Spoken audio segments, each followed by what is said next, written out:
Football across Minnesota time. Michael Rand here. Chip Scoggins, Star Tribune columnist, with me as usual. Chip, how you doing? I'm doing great. How you doing, Mikey? I'm pretty good. Kind of shaking off a little virus from the weekend. I was not feeling good Yeah.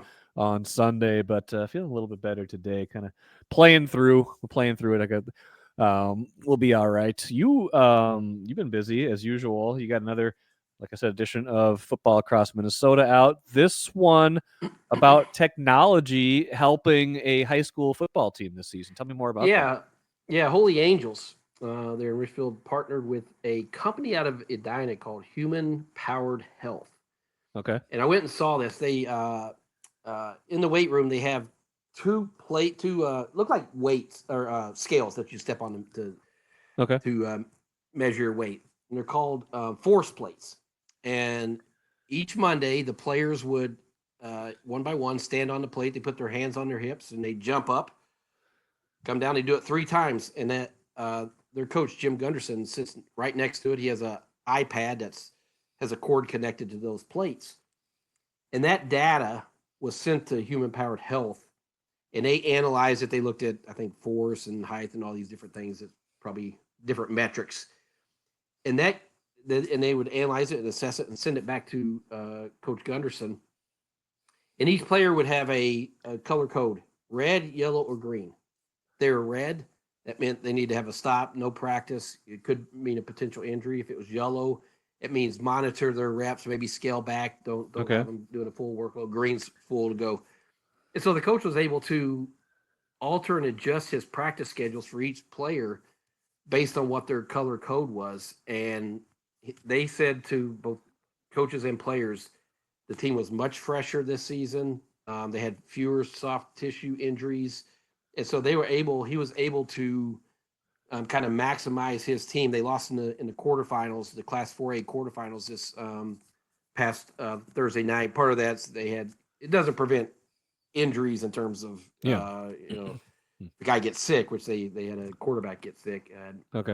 an illness or like a ankle sprain or an ACL. Sure. It doesn't prevent that, but it gave him data and metrics to say, you know what, this guy who's been playing both ways is a little tired this week.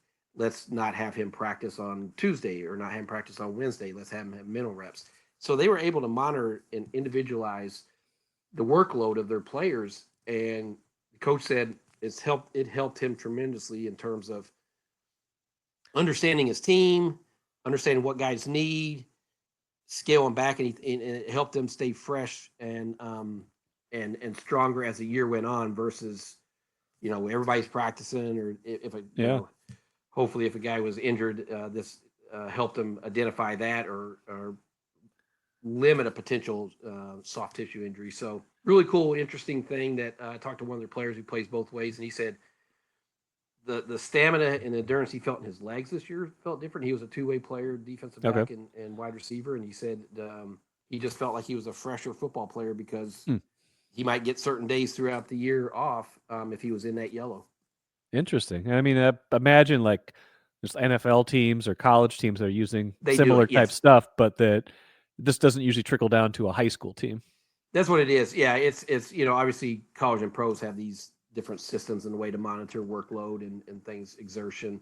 I think we're starting to see it at the high school level now, and I just think, thankfully, football in general, our attitudes have changed in terms of practice. There's not tackling, there's not two a days, you're not, um, you know, having kids grind physically all week in practice. I think our attitudes and what we understand about performance science is far Oh different yeah. now than it was 10 years ago even. So Coach Gunderson was telling me that when he played high school football he never really felt fresh because that was just the mentality that we had with football. And so there's just a much higher understanding of rest, recovery, um, being smart about the way you practice, and this is just another tool that they use to help them throughout the season. That's cool. I mean, the Vikings definitely do that. They're very Sure. big into rest, recovery, not going too hard. You'll see guys, especially the veterans, get days off in the middle of the year. Yeah. Like, you see, did not practice, but healthy, but just giving them a day or two off just to kind of Sure.